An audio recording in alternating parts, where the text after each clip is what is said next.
कहानी शुरू होती है जर्मनी के खेतों में, जहाँ पर हम एना नाम की एक लेडी को देखते हैं जो मस्त आलू पका करके खा रही होती है। तभी जोसेफ नाम का एक आदमी भागते हुए इसके पास आता है। इसके पीछे पुलिस पड़ी हुई थी, इसलिए ये एना से हेल्प मांगता है। कहानी शुरू होती है जर्मनी के खेतों में, जहाँ पर हम एना नाम की एक लेडी को देखते हैं जो मस्त आलू पका करके खा रही होती है। तभी जोसेफ नाम का एक आदमी भागते हुए इसके पास आता है। इसके पीछे पुलिस पड़ी हुई थी, इसलिए ये एना से हेल्प मांगता है। तो एना अपना दरवाजा खोलती है और इसे अपने बेसमेंट में छुपा लेती है। अब जब पुलिस वाले चले जाते हैं, हम देखते हैं कि जोसेफ एक नंबर का लौंडिया बाज निकलता है। खैर दोनों अब यहाँ से चले जाते हैं और इसके बाद से ये लोग एक दूसरे के साथ रहना स्टार्ट कर देते हैं, जिससे इनकी एक बेटी भी होती है जिसका नाम होता है एग्नेस। अब एक दिन की बात है कि पुलिस वाले जोसेफ को पकड़ने ही वाले थे। इससे पहले कि जोसेफ पकड़ा जाता, ये पानी में जंप कर देता है, जिसके बाद से इसका कुछ पता ही नहीं चलता कि आखिर ये गया तो गया कहाँ। लेकिन ये वहाँ से भाग करके आ गया होता है अमेरिका, जहाँ ये एक बहुत बड़ा बिजनेसमैन होता है। अब हम कई सालों बाद देखते हैं एना एंड एग्नेस को। दोनों बाजार में सामान बेच करके अपना गुजारा कर रही थी। एग्नेस अपने कजन जेन से प्यार करती थी और वहीं दूसरी तरफ एक और से भी करती थी, जिसका नाम एयरफील्ड होता है। एयरफील्ड एक जर्मन शेफ था। अब इन तीनों के मचाए हुए कांड से एक लड़के का जन्म होता है। और मजे की बात तो ये है कि एग्नेस को पता भी नहीं होता कि आखिर ये लड़का है किसका, जेन का या फिर एयरफील्ड का। अब पैदा होने के बाद से ही ऑस्कर चुप होने का नाम ही नहीं ले रहा था। अब यहाँ एग्नेस ऑस्कर से बोलती है कि अगर तुम चुप हो गए तो मैं तुम्हारे 3 साल के उम्र में एक ड्रम ला करके दूंगी। यह सुनते ही ऑस्कर चुप हो जाता है। 3 साल गुजरने के बाद इसकी मॉम इसके लिए एक ड्रम ला करके दे देती है। जिस दिन इसका जन्मदिन होता है, ऑस्कर देखता है कि घर में हर तरफ सिर्फ नंगा नाच ही चल रहा था। ये सब देखने के बाद ऑस्कर डिसाइड करता है कि मैं कभी बड़ा ही नहीं होऊंगा, इसलिए मरने के लिए आ जाता है बेसमेंट में। लेकिन ये मरता तो नहीं, मगर इसकी उम्र 3 साल की 3 साल ही रह जाती है, यानी कि ये एक बौना बन जाता है। और ये अपने टूटे हुए ड्रम को खुद से कभी भी अलग नहीं करता। जो भी इसके ड्रम को छीनने की कोशिश करता, ये बहुत जोर से चिल्ला करके आसपास के कांच को तोड़ देता था, यानी कि इसके अंदर एक अलग तरह की पावर भी आ गई थी। अब टाइम बीतता है और हम देखते हैं कि ऑस्कर 6 साल का हो गया था, जो अब स्कूल में पढ़ने भी जाने लगा था। लेकिन इसकी साइज और इसका ड्रम सब पहले ही जैसा था। अभी भी जो भी इसके ड्रम को छीनने के लिए जाता, ये चिल्ला करके कांच को तोड़ देता था। साथ ही इसके पावर से डॉक्टर्स भी हैरान थे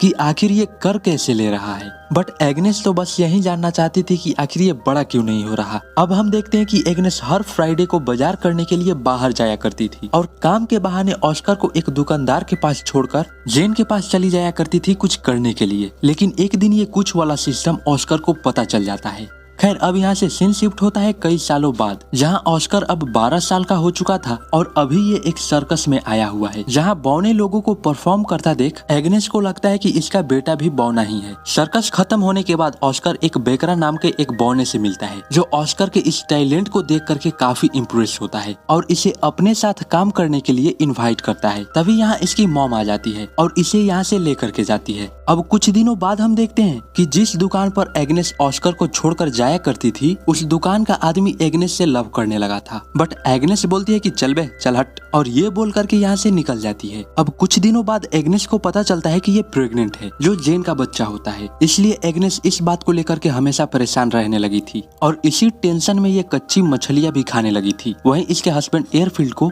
इस बात से जरा सा भी मतलब नहीं था कि एग्नेस के पेट में किसका बच्चा है। एयरफील्ड तो बस यही चाहता था कि एग्नेस बस खुश रहे। बट एग्नेस ने ऑस्कर को जब से जन्म दिया था, तब से इसको जरा सा भी खुशी नसीब नहीं हुई थी, इसलिए एग्नेस इस बच्चे को जन्म नहीं देना चाहती थी और फूड पॉइजनिंग की वजह से एग्नेस की मौत हो जाती है। अब इसके कुछ सालों बाद हम ऑस्कर को देखते हैं, जो अपना ड्रम ठीक करवाने के लिए जेन के साथ एक दुकान पर आता है। साथ ही ये वो दौर चल रहा था जब जर्मनी पोलैंड पर हमला कर उसे अपने कब्जे में लेना चाहता था। तभी पोलैंडी जर्मन्स पर हमला कर देती है और इस हमले में जेन मारा जाता है। बट ऑस्कर यहाँ से बच करके निकल जाता है। अब यहाँ से सीन शिफ्ट होता है कुछ दिनों बाद, जहाँ एयरफील्ड एक लड़की को अपने घर के काम के लिए हायर करता है, जो घर के काम को करने के साथ साथ ऑस्कर का भी ख्याल रखती थी। अब कुछ दिन गुजरने के बाद ऑस्कर को मारिया से प्यार होने लगा था, इसलिए जब भी एयरफील्ड अपने काम पर चला जाया करता था, रात को दोनों मिलकर के बेड पर कुछ किया करते थे। मारिया भी इस कुछ चीज को लेकर के बड़े मजे ले रही थी, इसलिए ये ऑस्कर को कुछ नहीं बोलती। अब अब एक दिन ऑस्कर को पता चलता है कि एयरफील्ड का यानी इसके बाप का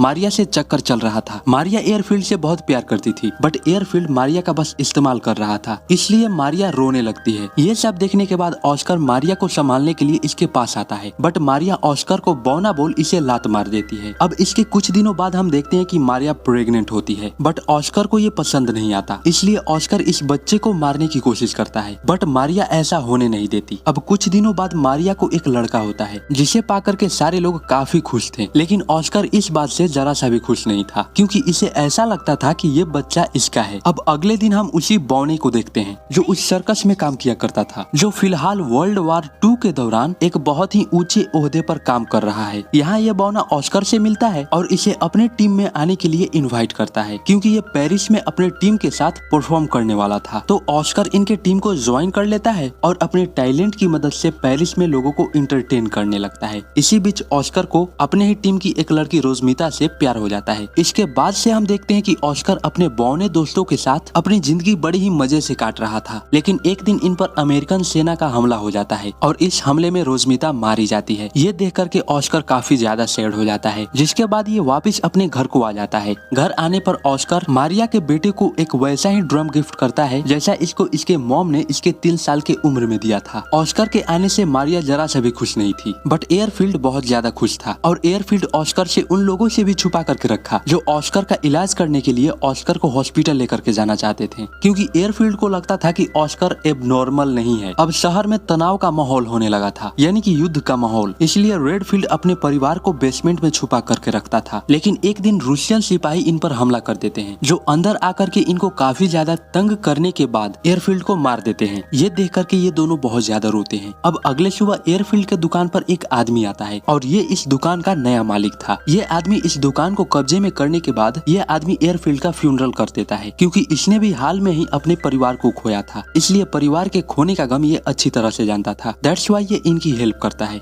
अब ऑस्कर को भी समझ में आ जाता है कि एयरफील्ड के सिवा इस दुनिया में इसका कोई भी नहीं था, इसलिए ऑस्कर डिसाइड करता है कि ये फिर से बड़ा होगा, जिसके बाद ऑस्कर रेडफील्ड के साथ साथ ये अपने ड्रम को भी दफना देता है। तभी अचानक से इसे कहीं से पत्थर आकर के लगता है और ये यहीं पर बेहोश हो जाता है। अब यहाँ पर एक आदमी बताता है कि ऑस्कर अब बड़ा होने लगा है। अब लास्ट सीन में हम देखते हैं कि एना को छोड़कर शहर के सारे लोग इस शहर को छोड़ करके किसी दूसरे शहर में जाने लगते हैं और इसी के साथ ऑस्कर को पता चलता है कि इसके चिल्लाने की शक्ति भी चली गई है। और लास्ट में उसी खेत के साथ एना को दिखाते हुए मूवी यहीं पर एंड हो जाती है।